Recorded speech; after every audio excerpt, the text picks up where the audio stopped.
Morning, everybody. It is 8:11 a.m. It is October 27th. Welcome to my channel. Of course, this market is gapping up again. Two gap ups in a row after U.S. China trade deals move forward. So, all-time highs pre-market, and it's just gonna makes it a more difficult trade for today. So another big gap up, and Friday was especially like not a great session to trade, even though I had a trade on. It kind of took off and then it just like died. And there was some big seller who was absorbing all the buys towards the top of the range, and then it wound up selling off a little bit. And that was Friday. Now we have another day we're gapping up. So anytime this kind of happens, you got to take note of it. That we gapped up, gapping up again. A lot of times, if we move up again, you get one day. You were gonna have a day, I would think, possibly this week, where we fill a gap, one of these gaps. You just don't keep gapping up back to back. And let's say if we have another day up, that's very frothy, and usually you revert to some kind of type of mean. I'm not talking about a big bearish crash or anything like that, but that's generally what happens. All right. Now we have a big earnings week this week. Big earnings this week. Okay. I mean, the monsters are reporting this week, so staying away from a lot of any of stuff doing on going on with the stocks that are going to be moving. Even like a swing trade this week would be, you know, within the Mag 7 or something like that would be, even Spire QQQ would be very difficult to hold on to something with the big stocks that are going to be reporting. With that being said, let's get into it. My name is Steven Gonzalez. I use market profile and volume profile to find structure in the markets along with supply and demand, gamma exposure levels of the most traded price of the year, the month, the week, and the previous day. That is my edge. That's how I come up with game plans. I also use Anchor VWAPs and anchor them to a piece in time and lets me know who's in control. I use market internals when the market opens and my weekly expected move indicator for free from my Discord. Okay. Now, hopefully, you join me every morning, give you the market story, give you technical analysis, and give you the long and short trade scenarios in the ES and the NASDAQ futures. All right. So listen to me like a podcast. That'd be much appreciated. Now, as always, if you want more in-depth coverage, you're going to join my Discord. That's Confluence Trading. Go to my YouTube homepage, click on the link, sign up. What are you waiting for? All right, now what do you get with that? Of course, you get I bookmark the pre-market scenarios for you, live market updates, my trades, options trades, stocks trades, and my trade recaps. I just gave you a couple of my weekend outlooks that I'm looking at. That those are the only plays I'm looking at there. You can see them there if you want to go there. My trade reflections. I have a trade that I took on Friday that I just talked about, and my weekly expected move indicator for free. Put that on your desktop, Thinkorswim, and you can also have it on your mobile phone. All right. So, without further ado, let's get into this futures watch list here.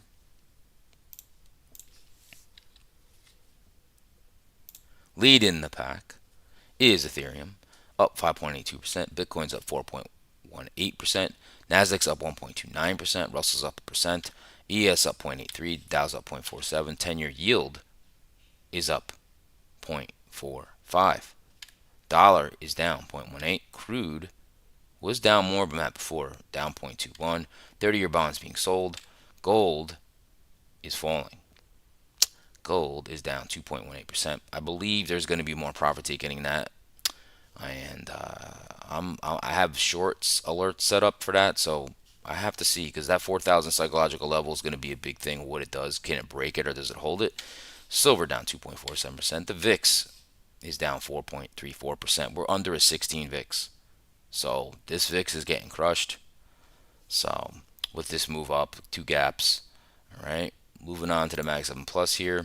Coinbase following Bitcoin up 2.44.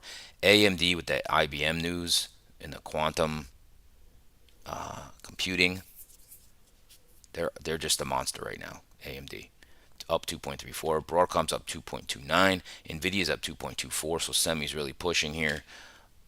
Google up 1.84, Amazon up 1.73, Microsoft up 1.41, Meta's up 1.37. These are all one percenters. Tesla's up 1.36, Apple up 0.87, Boeing's up 0.75. A little laggards here. Berkshire Hathaway down 0.26, Eli Lilly down 0.32. Top sectors here. Palantir up 2.20%, followed by Oracle up 1.04. All right. The laggards today. We have PepsiCo. That's a staple.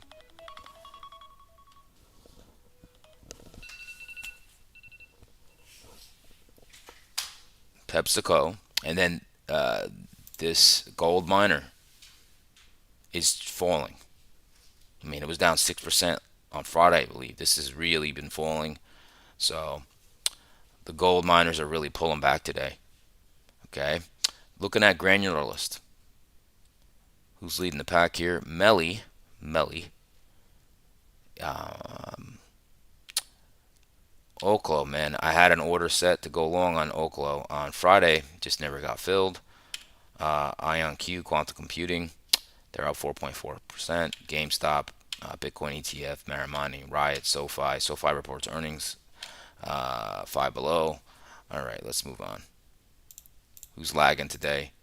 Chris Therapeutics is the laggard, down 8.34%, followed by Gold Junior Miners and Gold and Harley Davidson. So that is your laggards. Let's go to sectors. Probably going to have semis leading the pack. Yes. Semis almost up 2%. Technology up 1.42. Discretionary up 0.74. Communications up 0.63. Industrials up 0.45. The laggard barely is materials. That would be your NEM, your miner. So that's what's going on there. If people are taking profits finally, that's really what that is. Like I said, gold at that 4,000 level in futures is going to be interesting. All right, so we're going to move on here. The economic calendar here.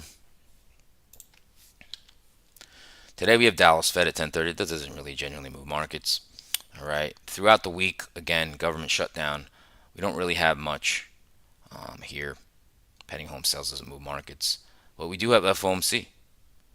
I should have put that on my card on YouTube, but I didn't see that. We have FOMC. So FOMC on Wednesday. FOMC. Expecting a quarter point basis cut. So let's see here. Some Fed speak on Thursday. Friday, Chicago PMI. That's really it. Let's look at these big earnings calendar here. All right, let's just go over the monsters here for this week. We have UPS, JetBlue, DR Horton, Wayfair, Enphase. Let's see what else. Bookings Holdings, Seagate, Visa, Electronic Arts. So many big ones. Cheesecake Factory, Verizon, Boeing, CVS, Caterpillar, Fiserv, Etsy, Kraft Heinz, ADP, Meta, Microsoft, Google. Wow. After Wednesday, Meta, Microsoft, and Google. Whew. Carvana, ServiceNow, Starbucks, Eli Lilly, Merck, Comcast, Roblox, before the open on Thursday. On Thursday, after the close, Amazon, Apple, Coinbase, Riot, Cloudflare, Roku. And on Friday, you have Exxon, Chevron, AbbVie, Colgate. All right, Charter Communications. So, big week of earnings, huge week of earnings. Huge. Okay, let's see if there's any stock news for this morning. We're going to move on from there. Any juice? Let's see here. Calendar-wise with Trump, maybe. Nothing. Let's see. Nope, that's later. Let's see.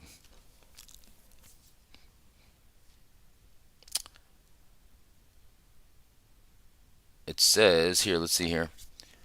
It says separately, Treasury Secretary Bissett announced that the candidates for the future Fed chair have been whittled down to Waller, Warsh, Hassett, Bowman, and Ryder. Interesting.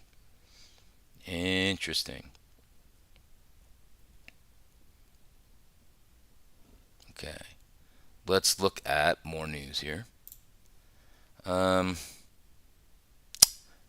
so we have big tech to report earnings. We just went over that. Fed poised to cut rates this week with more easing likely on tap. Trump gets world welcome in Japan.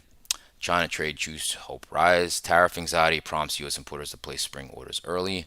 Workers reject Boeing's latest offer on nearly 3 months on strike.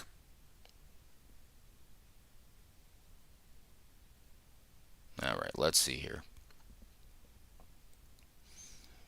Is there anything else here that's moving markets?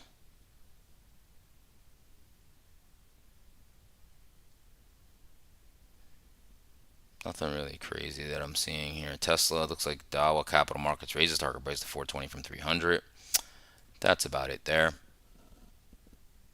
And I think we're going to end it there. All right. I think we can go right to daily charts.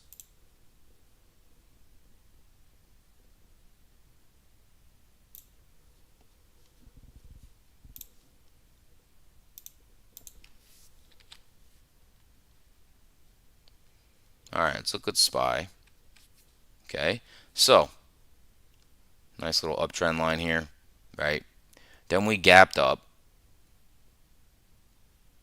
right, on Friday and just kind of had like a really indecisive session. The market internals actually were not strong this day, hence why we didn't really move much higher. It just ran out of gas, basically. Okay, so that was really it. The gap up and held above all of this, right? Now, right now we're $5 higher at 682. Okay, you do have this trend channel up here. We're close to it. So that's going to be today, probably around the let's call it 83s or so, this trend channel.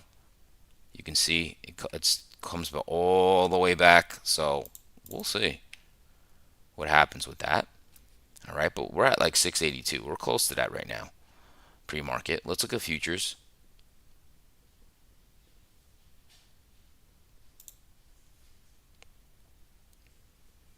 Okay, so you can see in futures, we're way up here. Kind of a doji, all-time highs.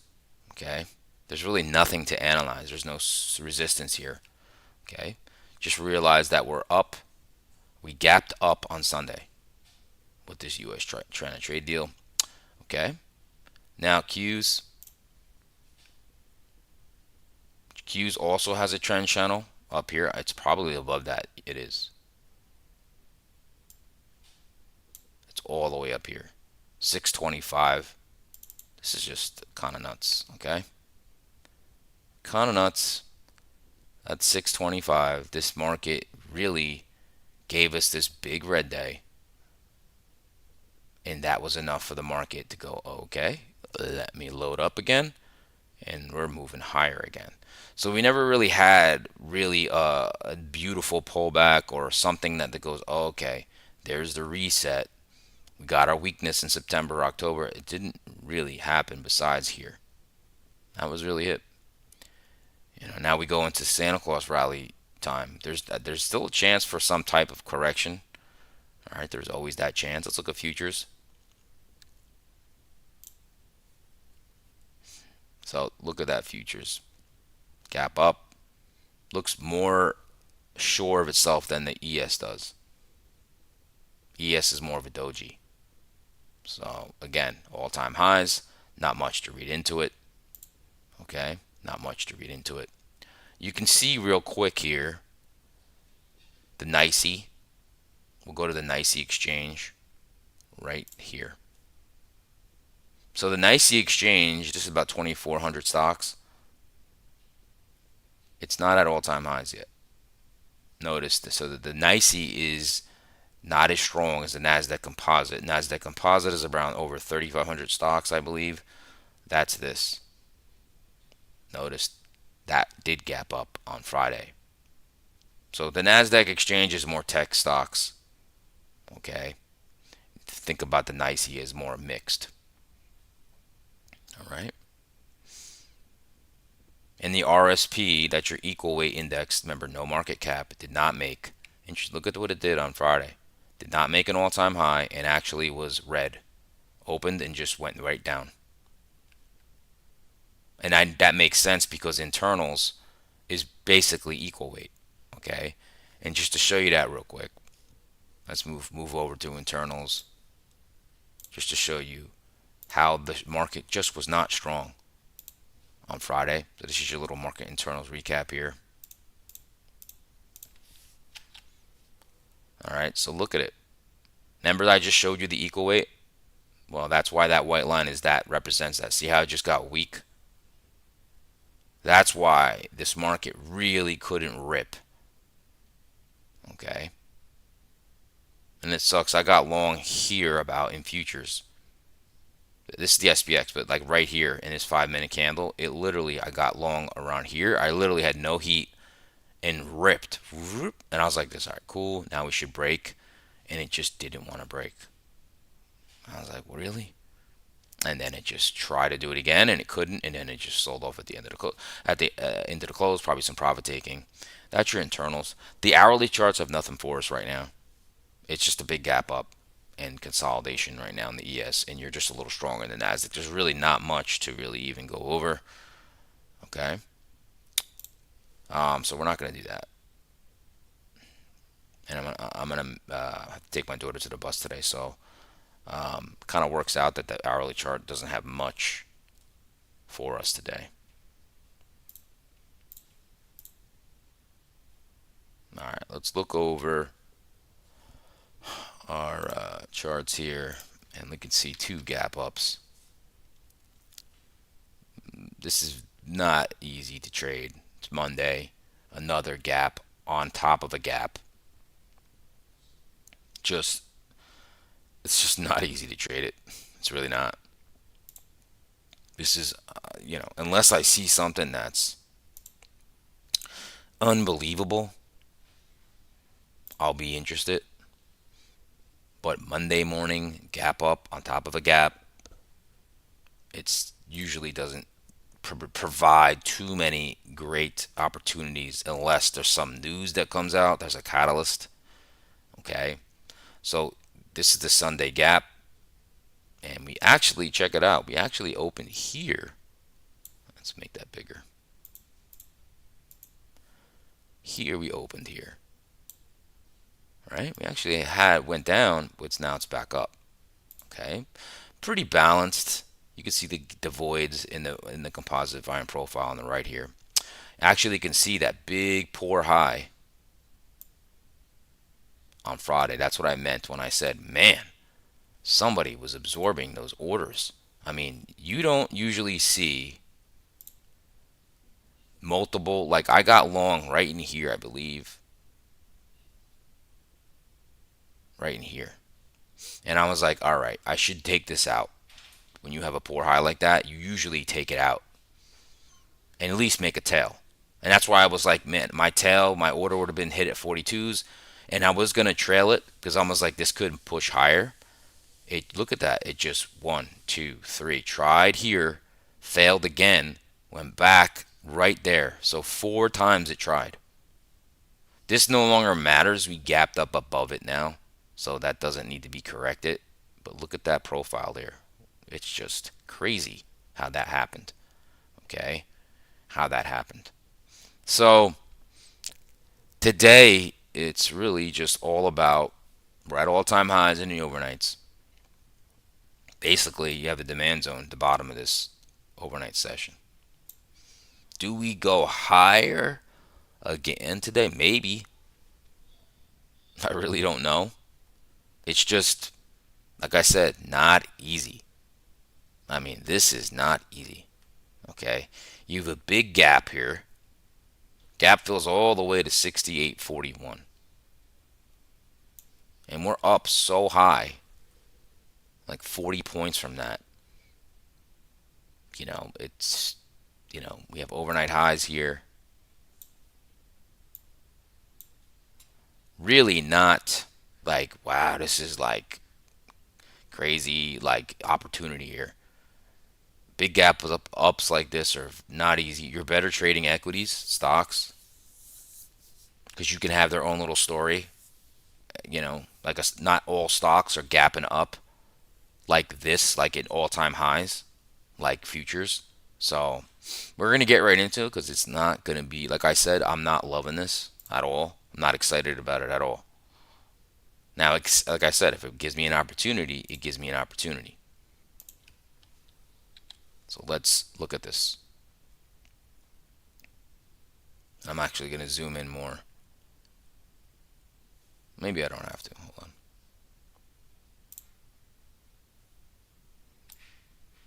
I can just write those levels again. We'll just look at this like here.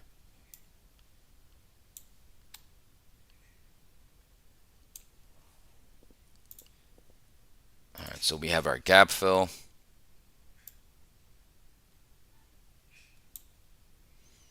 That will be our gap. We have our demand zone at the bottom of the overnight lows. We have all-time highs now in the overnights. It's basically all it really we're going to talk about. Okay, so I'm going to put this graphic up again, and we'll get right into it. All right, so real easy here. Price comes back down into this demand. You know, based on me for the internals, if the internals are showing strength, we could push down in here, and you can get a nice push up, maybe make new all-time highs. Okay, that's one. Number two, you have a big gap here. Okay, so the big void. The way you gauge that is if we pull into it and start to try to fill the gap, and any support like this gets it, that's viable. Okay, so that's what I'm looking for as far as longs. Like I said, they have to be looking like on a silver platter because, like I said, big gap ups are hard to digest.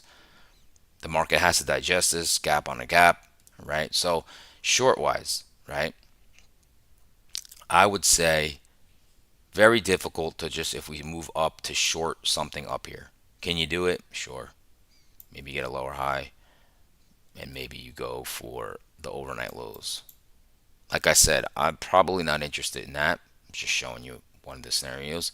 One thing that I would say is if we broke the overnight lows, and let's say we go into the gap, now we start to move in the gap and we start to find acceptance in the gap. Now, if the market can get weak, it could fill that gap at 68.41s. Okay, and maybe we bounce from there. It all depends on internally how we look. Okay, but that's really, I mean, it. Like I said, this is not going to be easy to trade it. I'm not going to try to claim that this is awesome. What an opportunity. Let's look at Nasdaq. Remember, it's stronger. Okay, let's do it. So there's the big gap. So you got your overnight lows. Okay, you got your gap fill 25569s. So this is the gap. Okay, now you have demand at the overnight lows. Also happens to be the overnight VPOC down here. You have actually another demand zone, and then we have all-time highs now here. Okay, let's break it out. And then we have earnings this week with the monsters. It's just interesting. Okay, very, very interesting. Let's get right into the NASDAQ scenarios here.